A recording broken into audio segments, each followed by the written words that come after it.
রে এনে কি বয়া লইছ আফসার রান্না বান্না করতে মূর্তি না বয়া সারাদিন মোবাইল টিপলে চলবো কি রান্না করতাম বাড়া?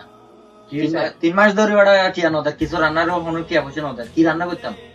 তো ইয়া কর আমার থেকে কিছু টেহা আছে আর তুই দে কিছু আর আজকে আলাপ ফাইনাল কর আমি দে প্রতিদিন ওই রান্নার সময় রান্না করার একটা যে কোনো টাইম ওই হ্যাঁ কই হ্যাঁ রান্না বান্না কিচ্ছু করে না হ্যাঁ আলি ঘুমাইতে ও এখনো ঘুমাইলিছে এতে টেহার কথা কও তাই মজম বাজার তো আচ্ছা ঠিক আছে আমি চাই।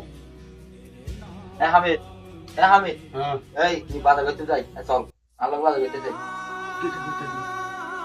টিয়া দে, বাজার করে টিয়া দে।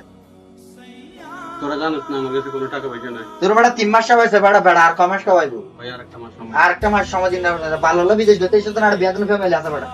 ভাই আমার একটা মাস সময় আর একবার সময় দিন না তাহলে তুই বাইরে যাবো আর কিছু না তো বাইরে যাবো আর তো বাইরে যাবো তাতে তোর এত কথা শোনার সময় নাই আমি একজন লোক নিয়ে আসতেছি লোক যে যাইতে একটা মাস আমি আর কোনো এত কথা কোনো সময় নাই একটা মাস কোনো সময় নাই কিন্তু এখন তো আপনি তো দেখছেন 3 মাস ধরে আমাদের সাথে গাইছে আমি একটা বিচার সিদ্ধান্ত করে দেন এই কি করবো বলেন কাকে এই হামিদকে 3 মাস ধরে খাইতেছে এখনো টাকা দেয় নাই মেসে কাজ তো বিল দাও নি এখানে আপনারা তো জানেন না আজকে 3 মাস যাবত আমার কোনো বেতন নেই এখানে কি তোমার বাপ চাচা আছে তোমার বিল দিবে বিল যদি নারিত করো আমার আরেকটা মাস বিল যদি নারিত করো এই সালান কাম নিয়ে তুমি আমার আরেকটা মাস সময় দেন আমার তুমি এখানে বাড়াও যাও বেরো যাও মাল খাবার নাও আমার মাল খাবার নিয়ে চলে যাও যাও